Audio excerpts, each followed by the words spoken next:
Good morning, everyone. Thank you very much for providing this opportunity. It's my privilege to speak in front of my gurus, starting from Anilji, Ganeshji, and Dr. Ram. Since yesterday we have been discussing about energy savings, and we are getting more and more energized, I would say. And as Ganeshji was telling, recently, it's a hot topic like, climate changes and other related issues have been discussed in the recently G20 summit held at Bali. And, we are becoming more and more responsible as we take that G20 presidency from now onwards. India is taking G20 presidency. And as Dr. Ram says, the global carbon dioxide emission is expected to be 41 billion tons this year. You see the amount of carbon dioxide we are generating, and you see the quantum of pollution, pollution in this global, and it is directly reflecting the global warming. And the interesting fact is, Bhutan is the only country in the world showing carbon negative. We have long way to go about it. Glad to listen from ITC that they have shown some carbon negative. But it will be useful if they can produce some data on this. And see, the energy and water, play a major role in the development of our country.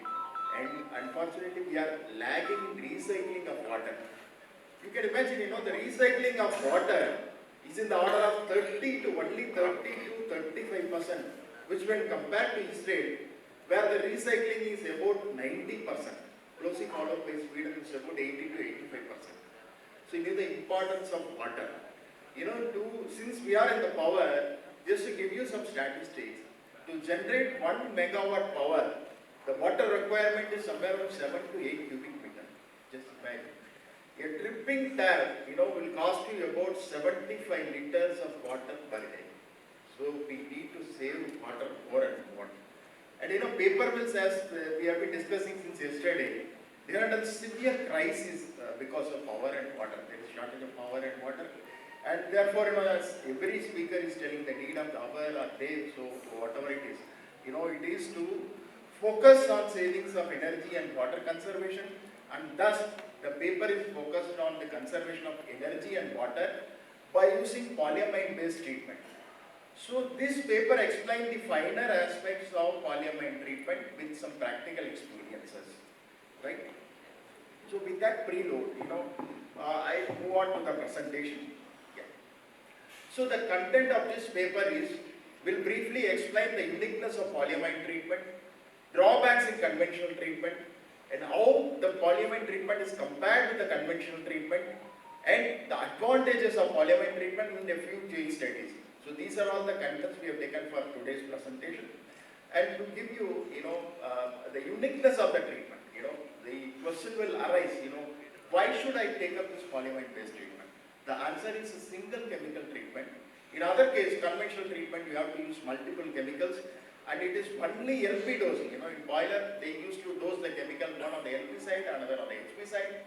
This chemical is only LP dosing side, and it facilitates very good water chemistry, eco-friendly, clean chemistry, and it's way ahead of nanotechnology. So we are talking about angstrom technology, so it's way ahead of nanotechnology. So these are all the finer aspects of polyamide-based treatment. And the certain drawbacks in using conventional treatment, phosphate chemistry. I'm sure most of the people are experiencing both polyamide. We have many references, we have many dignitaries, we are using polyamide-based treatment, and there are people using conventional treatment also. There are some drawbacks in conventional treatment. It requires rigid control in the sense you have to monitor so many parameters like P alkalinity, M alkalinity, phosphate content in the pilot drum, and so many other related parameters. HP dosing pump, it's become nightmare for us, for high pressure boiler pumps. Most of the time we may not know whether phosphate is going inside or not. And one peculiar phenomena called the phosphate hideout, it's a typical phenomena. So when the rate of evaporation is less, because the steam generation is in accordance with the process requirement. So when the steam generation is less, phosphate will form a weaker packets here and there, the less velocity zone. When the rate of evaporation steam generation increases, suddenly all these phosphate will reappear, and where it will go, the steam carryover will take place, all these phosphate will get deposited in the turbine blades, and the load will come down. Ultimately, the company has to spend a huge amount towards repairing the turbine. So these are all the certain drawbacks with respect to conventional treatment. And here one more problem is the magnetite layer which developed by using the conventional phosphate-based treatment. It is very brittle in nature because it is not uniform also. Many places it will protrude, and caustic gouging will be a peculiar phenomena where ultimately the tube will get punctured and we need to take shutdown. And you need to repair, and process will also be shut down. So these are all the drawbacks with respect to conventional treatment. And last but not least, the hydrazine, which is invariably used as an oxygen scavenger, which is carcinogenic in nature, and the temperature stability of hydrazine is very less. It's about 235 degrees centigrade. Over and above, it generates ammonia in the system. If ammonia generated in the system, it will create an havoc in the system. That damage boiler metallurgy as well as turbine metallurgy. And coming back to working principle of this polyamine treatment, for my convenience, I have taken a few specimen. So assuming this is the boiler tube, when we dose this polyamine chemical, as I said, it's only LP dosing. The dosing point is going to be deaerator or deaerator outlet. When we dose this chemical, it will go and attach to the metal surface, because the that boiler metallurgy of carbon steels, which is having two valency. So the amine will have a tendency to go and attach to the bivalent metal surface. Since carbon steel is having two valency, the amine will form a non-sticky film layer. So assuming this is a metal surface, this tube is about 20-22 years old and it is well passivated with the amine-based treatment. So the amine will go and attach to the metal surface. It is just like that, for so many youngsters, they can understand it loves the metal. The polyamine will love the metal, so it go and attach to the metal surface.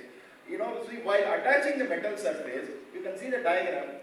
We have amine end and hydrocarbon end. The basic unit of polyamine is RNH2, where R stands for hydrocarbon, NH2 stands for amine. So the amine is hydrophilic. Never mind about some technical terms which I am going to use. Anyway, you can later get it clarified in the paper presentation later with me also. So the hydrophilic end, which means it is attached to the metal surface, that is amine. And the hydrocarbon, the hydrocarbon name itself, it is it says it repels water. So the amine will attach to the metal surface, hydrocarbon exposed to the water surface. So because of hydrophobic nature of the hydrocarbon, the water, when it approaching the metal surface, it will be repelled back. So there will be a very fine non-sticky film, which is established between metal and the water surface. And to give you it precisely, the fine film layer will be sandwiched between water and the metal surface. Okay. So the question will arise, when I say film layer and so many other things, what about the heat transferability? The answer is the heat transfer will be very good because the size of the filming layer, it is in angstrom level, 10 to the power minus 10 meter.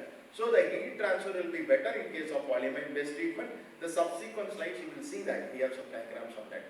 So coming back to the fundamental of the treatment, assuming when we dose this chemical, it's a non-sticky zero solid treatment. When we say zero solid treatment, there is no inorganic salt present in this polyamine. So it is 100% organic formula treatment. So the advantage, it will not build up TDS in the system. As there is no TDS in the system getting built up, the steam purity will be very good. There is no carryover and turbine is to be maintained in excellent condition. When we say that, the primary objective of the polyamine treatment, when you ask me what is the objective of the polyamine treatment, the objective of the polyamine treatment is to enhance the life of boiler and engine, right? So that is the concept we are working into. So we are marching towards that. The concept of the polyamine treatment is to enhance the life of boiler and turbine. So when we do that, when we meet with this requirement, the downtime will come down, the repair cost will come down, the plant is all the time available for process and other things. So these are all the finer points, finer aspects of polyamine treatment. And when I say that, it is attached by means of principle called chemical absorption. So it's called chemisorption. Chemically it is absorption. For people, who are familiar with chemistry like Dr. Ram and all, we have found out that the bondage between amine and metal is by means of coordinate covalent bond. It is sharing of bond. I think that should be sufficient to explain on the chemistry part. So I'll move on to the next slide. So one more thing is, you can see the bottom line, which is been explained firstly. The left hand slide, the metal is there, and the contaminants in the water, say carbonates and chloride, sodium, so many molecules are approaching towards the metal surface. Once we start dosing the polyamine treatment, you can see there is a fine grey layer is there. That denotes the polyamine layer. So because of the polyamine layer, all these contaminants are repelled back, that will remain in the solution. So all the time, we see that metallurgy is well maintained by the polyamine coating film. Right? Next. Okay, so it's a single chemical, generally polyamine. So earlier, you might, some of you must be familiar about AVT treatment. It is more steps ahead of AVT treatment, because AVT traditionally used, it's called all volatile amine treatment, because we need some amine. All volatile means, everything will become volatile. But this polyamine chemistry, it's a blend of so many amines, like filming amines, alkaline amines, neutralizing amines, and deoxygenating agent also, and dispersion agent. So the thing is, it is blended according to the distribution ratio, which means we see that the amines present from the dosing point till the last drop of the condensate. I hope it is clear to you. So the dosing point, as I said, it is on the deaerator side, no outlet to the deaerator, but we see that polyamine present till the last drop of the condensate. So it is always present, so it protects pre-boiler, boiler and post-boiler section. So that's how it has been blended. So it's a mixture of amines, supplied as a liquid-based chemical. Specific gravity is 0.98, just like water. And the question will arise: what is the stability of the chemical? So that is why the physical property we have mentioned. The stability of the chemical is up to 700 degrees centigrade. It can go up to that, more than 700 degrees centigrade also. We have tested up to 700 degrees centigrade. Right? So this is the brief comparison with conventional treatment. The conventional treatment, we have seen, as I said, the multiple chemicals are used. One on the LP side, invariably hydrogen nitrate, and HP side, trisodium phosphate based chemical. So tight control is required, and the trisodium phosphate is, as I said, there are so many disadvantages, like we have to dissolve the trisodium phosphate in water first of all. If it is in liquid phase, we have to see whether the chemical is really reaching the target or not, and residual phosphate needs to be maintained. And the first, as I said earlier, it is a zero solid treatment. Polyamine based treatment is zero solid treatment, so there is no need to worry about TDS built up in the boiler.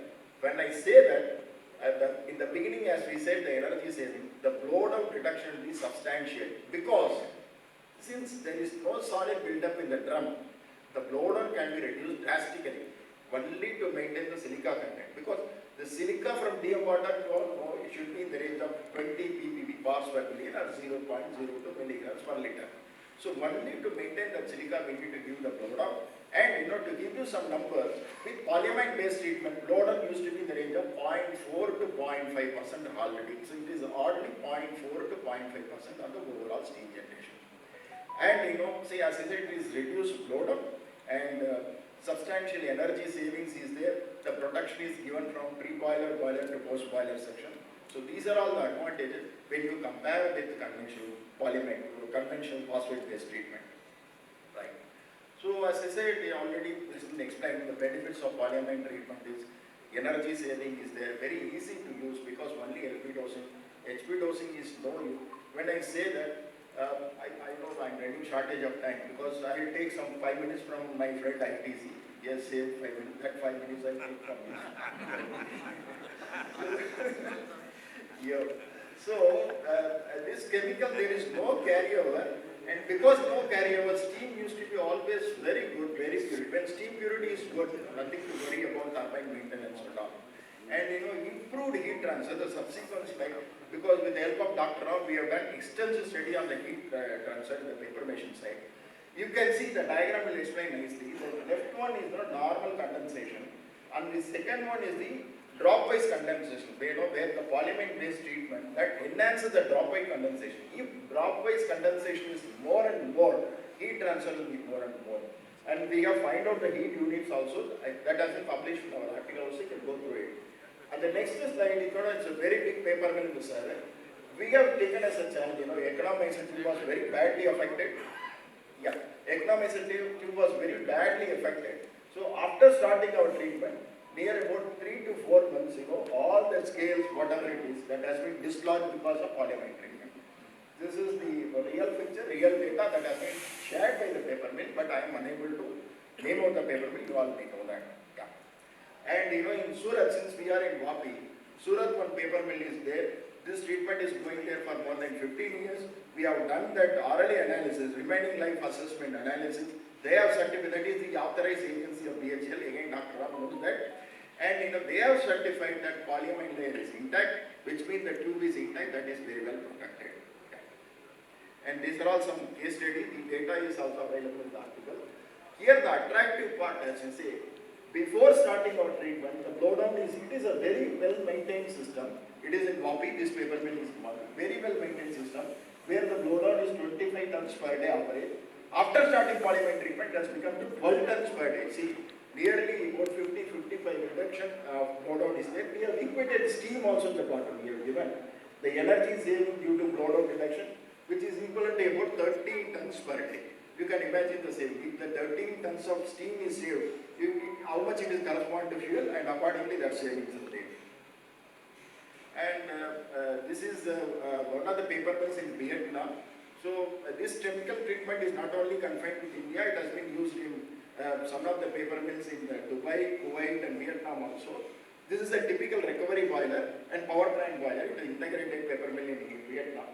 So there also we have done the extensive studies. You see the blowdown is 30 to 45 tons per day before starting our polyamide based treatment.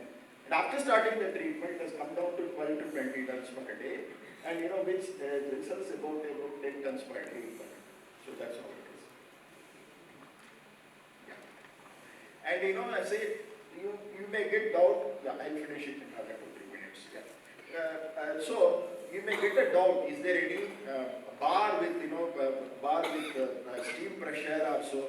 There is no bar with this chemical treatment. We can go up to subcritical boiler 160 also we have tried, and this is the typical data. This is a textile mills near to Ankleshwar. It is there. Recently we have started. It is 120 bar pressure. You see, before starting our treatment, the blowdown was 80 tons per day. After starting our treatment, it has come down to 30 to 35 tons per day. This is how it is.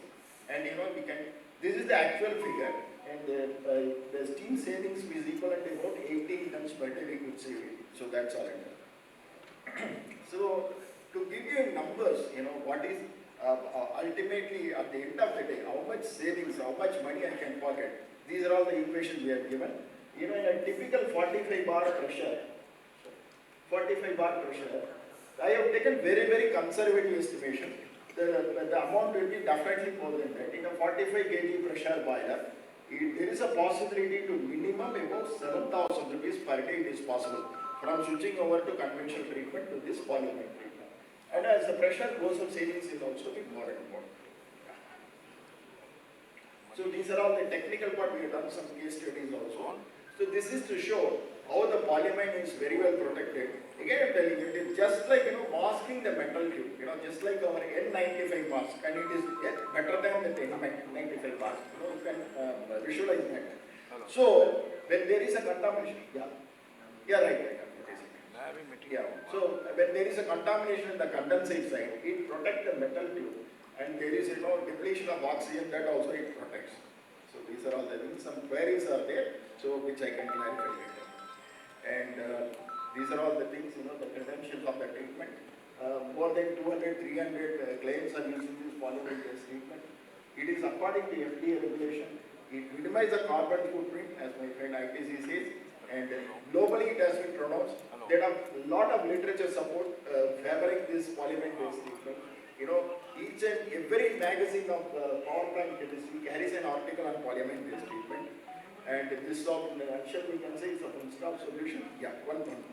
So this is the future project in pipeline with the help of the guidance of Dr. Ram. You know, we have done some research work on SRP and mainly on the dryer section. You know, since yesterday we have been discussing, we have already initiated the project. You know, it helps to reduce the friction. So this chemical we plan to dosing in the stop preparation. You know, wherein it reduces the friction and increase the drainability. That's all from my desk. Thank you very much. Sarvajana Sundin Jai Hind, Vande Mataram.